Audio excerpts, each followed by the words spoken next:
Karl Marx. ये नाम सुनते ही लोगों के मन में बहुत मजबूत राय बन जाती है। हाँ, या तो हीरो या विलन, बीच का कुछ नहीं। बिल्कुल। कुछ के लिए वो एक क्रांतिकारी विचारक है, तो दूसरों के लिए एक खतरनाक विचारधारा के जनक। लेकिन 19वीं सदी के इस जर्मन दार्शनिक के विचारों में आखिर ऐसा था क्या जिसने पूरी 20वीं सदी पर और आज भी हमारी दुनिया पर इतनी गहरी छाप छोड़ी? और आज हम इसी की गहराई में उतरेंगे। हमारे पास जो स्रोत है, उनकी मदद से हम सिर्फ मार्क्सवाद की बात नहीं करेंगे, बल्कि उस इंसान को जानेंगे। तो आज का हमारा मिशन साफ है। हमें कार्ल मार्क्स के जीवन और उनके मुख्य विचारों की परतों को खोलना है। ये समझना है कि वो कौन थे और उनके विचार क्या थे जिन्होंने दुनिया को हमेशा के लिए बदल दिया। बिल्कुल। हम जानेंगे उनके शुरुआती जीवन, उनकी दोस्ती, उनके अपने संघर्ष और वो विचार जिनसे मार्क्सवाद पैदा हुआ। ये एक बहुत ही दिलचस्प पड़ताल होने वाली है। चलिए तो फिर शुरुआत से शुरू करते हैं, उनके जन्म से। कार्ल मार्क्स का जन्म हुआ था 1818 में प्रशिया के ट्रायर शहर में। और स्रोतों में एक दिलचस्प बात ये मिलती है कि उनका परिवार यहूदी था, लेकिन उनके जन्म से ठीक पहले उनके पिता ने ईसाई धर्म अपना लिया था। हाँ, और एक कोई आध्यात्मिक वजह से नहीं था। ये पूरी तरह से एक मतलब पेशेवर फैसला था। पेशेवर मतलब करियर के लिए। बिल्कुल।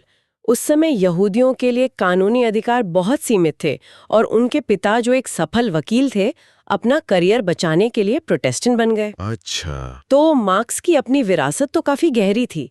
उनके नाना एक डच रब्बी थे, दादा भी ट्रायर के रब्बी थे, लेकिन उनके पिता खुद प्रबुद्धता मतलब एनलाइटनमेंट के विचारों से प्रभावित थे। वो कांट और वोल्टेयर जैसे दार्शनिकों को पढ़ते थे। उनकी पढ़ाई लिखाई के बारे में भी कुछ अनोखी बातें हैं। बॉन यूनिवर्सिटी में वो पहले दर्शन और साहित्य पढ़ना चाहते थे। हाँ, लेकिन पिता ने जोर दिया कि कानून की पढ़ाई करो, जो ज्यादा व्यवहारिक था। और वहाँ उनकी स्टूडेंट लाइफ तो काफी रंगीन थी। बहुत ज्यादा। वो पोएट्स क्लब के सदस्य बने, जो कि राजनीतिक कट्टरपंथियों का एक ग्रुप था, और पुलिस की नजर रहती थी उस पर। यहाँ तक कि 1836 में उन्होंने एक द्वंद्व युद्ध मतलब एक डुअल में भी हिस्सा लिया था। हाँ, ये सुनकर आज यकीन नहीं होता है ना? बिल्कुल नहीं। हम जिस गंभीर दार्शनिक की कल्पना करते हैं, ये छवि उससे बिल्कुल अलग है। और शायद यहीं से उनके विचारों का वो विकास शुरू हुआ।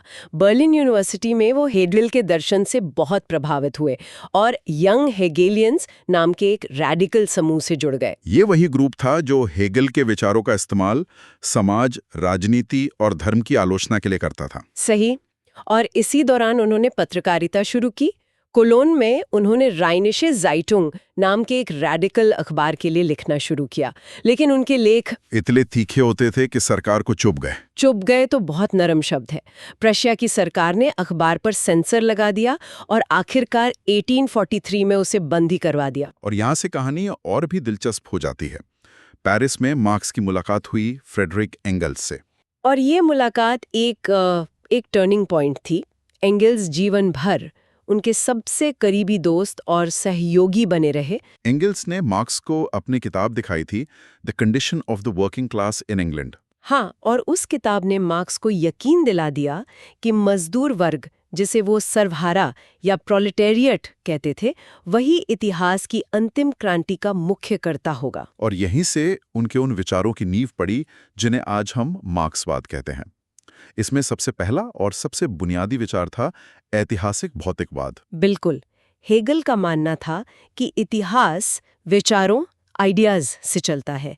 मार्क्स ने इसे सिर के बल खड़ा कर दिया। उन्होंने कहा कि नहीं, विचार नहीं। उन्होंने कहा कि इतिहास को असल भौतिक चीजें मतलब आर्थिक स्थितियां आगे बढ़ाती हैं। समाज की नींव उसका आर्थिक ढांचा यानी बेस है। बेस यानी उत्पादन के साधन, फैक्ट्री, जमीन, मशीनें, ये सब। सही। और राजनीति, संस्कृति, धर्म, ये सब उस पर बना ऊपरी ढांचा मतलब सुपरस्ट्रक्चर है, जो इसी नींव पर टिका होता है। और इसी से जुड़ा उनका दूसरा बड़ा विचार है वर्ग संघर्ष, क्लास कॉन्फ्लिक्ट। 1848 में एंगल्स के साथ लिखे गए कम्युनिस्ट मैनिफेस्टो की पहली लाइन ही यही है, अब तक के सभी समाजों का इतिहास वर्ग संघर्षों का इतिहास रहा है। हाँ, उनका मानना था कि हर समाज में दो मुख्य वर्ग होते हैं जिनके हित एक दूसरे से टकराते हैं। पूंजीवादी समाज में ये वर्ग हैं, एक तो बुर्जुआ यानी फैक्ट्री, जमीन, मशीनों के मालिक, और दूसरा है सर्वहारा यानी मजदूर वर्ग जो सिर्फ अपनी मेहनत बेचकर गुजारा करता है। मार्क्स ने पूंजीवाद की बहुत गहरी आलोचना की। उन्होंने अलगाव या एलिनेशन का सिद्धांत दिया। इसका क्या मतलब है? ये बहुत गहरा कॉन्सेप्ट है। उनका कहना था कि पूंजीवाद में मजदूर अपने काम से ही अलग थलग पड़ जाता है। कैसे? वो जो चीज बनाता है उस पर उसका कोई अधिकार नहीं होता। उसे अपने काम में कोई रचनात्मक संतुष्टि नहीं मिलती। वो अपनी मानवीय क्षमता से ही अलग हो जाता है। ये एक तरह की आध्यात्मिक क्षति है। फिर 1849 में मार्क्स को लंदन में शरण लेनी पड़ी और उन्होंने अपनी बाकी की जिंदगी वहीं गुजारी। पर लंदन का जीवन उनके लिए बिल्कुल आसान नहीं था। आसान तो बिल्कुल नहीं था। उनका परिवार बहुत ज्यादा गरीबी में रहता था। हाँ, मैंने पढ़ा है कि उनके कई बच्चों की लंदन में खराब परिस्थितियों की वजह से बचपन में ही मौत हो गई। ये सच है। उनकी आय का मुख्य स्रोत सिर्फ एंगल्स से मिलने वाली मदद थी। इस दौरान उन्होंने न्यूयॉर्क डेली ट्रिब्यून के लिए एक यूरोपीय संवाददाता के तौर पर भी काम किया। इतनी मुश्किलों के बावजूद उन्होंने अपना सबसे जरूरी काम यहीं पूरा किया। हाँ, ब्रिटिश म्यूजियम के रीडिंग रूम में उन्होंने अनगिनत घंटे बिताए अध्ययन करते हुए। और इसी अध्ययन का नतीजा था उनका महान ग्रंथ दास कैपिटल। सिर्फ एक किताब नहीं थी, ये पूंजीवादी व्यवस्था के काम करने के तरीके का एक गहन विश्लेषण था। इसमें उन्होंने अतिरिक्त मूल्य यानी सरप्लस वैल्यू का सिद्धांत दिया। इसे सरल शब्दों में कैसे समझा जा सकता है? देखिए, मार्क्स के अनुसार एक मजदूर को जितनी मजदूरी मिलती है वो असल में उससे कहीं ज्यादा मूल्य का उत्पादन करता है। अच्छा। तो ये जो अतिरिक्त मूल्य है जिस पर मजदूर को कुछ नहीं मिलता, वही पूंजीपति का मुनाफा बनता है। मतलब शोषण का आधार ही यही है। मार्क्स के लिए यही पूंजीवादी व्यवस्था में शोषण का आधार था। और एक दिलचस्प बात यह भी है कि दास कैपिटल के बाकी 2 खंड तो उनकी मौत के बाद इंगल्स ने प्रकाशित करवाए थे। हाँ, उनके नोट्स को इकट्ठा करके। इंगल्स के बिना ये काम अधूरा रह जाता। मार्क्स की छवि अक्सर एक कठोर विचारक की होती हैं, लेकिन उनके व्यक्तिगत जीवन में कुछ बातें हैं जो चौंका देती हैं। जैसे उनकी सेहत। ज्यादा परेशान करने वाली बीमारी थी हिड्रेडाइनेटिस सुपराटिवा। ये क्या है? ये एक त्वचा की बीमारी है जिसमें बहुत दर्दनाक फोड़े होते थे। कुछ विद्वानों का तो ये भी मानना है कि इस लगातार के दर्द और बेचैनी ने शायद उनके चिड़चिड़े स्वभाव और उनके लेखन की कटुता में भी योगदान दिया होगा। और उनके परिवार के बारे में स्रोत बताते हैं कि वो एक बहुत प्यार करने वाले पिता थे। हाँ, उनके दोस्तों ने उन्हें उनकी सांवली रंगत और काले घुंघराले बालों की वजह से मूर उपनाम दिया था। 14 मार्च 1883 को लंदन में उनकी मृत्यु हो गई और उनके अंतिम संस्कार में सिर्फ 9 से 11 लोग शामिल हुए थे। ये बात हैरान कर देती है ना? ये देखते हुए कि उनके विचारों ने बाद में अरबों लोगों के जीवन को प्रभावित किया। और यही तो उनकी विरासत का सबसे बड़ा विरोधाभास है। उनके विचारों के आधार पर 20वीं सदी में कई देशों में क्रांतियां हुई, कम्युनिस्ट सरकारें बने। व्लादिमीर लेनिन, माओ त्से-तुंग, फिडेल कैस्ट्रो, इन सब नेताओं ने खुद को उनका अनुयायी बताया। लेकिन उनकी विरासत बहुत जटिल है।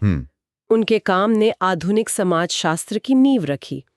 उन्हें संदेह के स्कूल के 3 गुरुओं में से एक माना जाता है। लेकिन साथ ही उनके नाम पर बनी राजनीतिक व्यवस्थाओं पर करोड़ों लोगों की मौत का आरोप भी लगता है। तो इन सभी स्रोतों से हमें कार्ल मार्क्स की एक बहुआयामी तस्वीर मिलती है। वो सिर्फ एक विचारक नहीं थे। नहीं, वो एक पत्रकार, एक क्रांतिकारी, एक दोस्त और एक परिवार वाला इंसान थे जो गरीबी, बीमारी और त्रासदी से जूझे। उनके विचार हवा में पैदा नहीं हुए। बिल्कुल नहीं। वे उनके व्यक्तिगत अनुभवों, उनके अध्ययन और 19वीं सदी की औद्योगिक क्रांति की कठोर सच्चाइयों से उपजे थे। चाहे कोई उनसे सहमत हो या असहमत, इस बात से इनकार नहीं किया जा सकता कि उन्होंने दुनिया को देखने का एक नया और शक्तिशाली तरीका पेश किया। अंत में एक विचार मार्क्स की कब्र पर लिखा है, दार्शनिकों ने केवल विभिन्न तरीकों से दुनिया की व्याख्या की है, लेकिन असल मुद्दा इसे बदलना है। सोचने वाली बात यह है कि मार्क्स के विचारों ने दुनिया को बदला तो जरूर, पर क्या उसी तरह जैसा उन्होंने सोचा था? और आज की इस जटिल दुनिया को? हाँ, आज की इस दुनिया को समझने के लिए उनके विचारों की व्याख्या करना कितना जरूरी है, ये सवाल आज भी उतना ही प्रासंगिक है।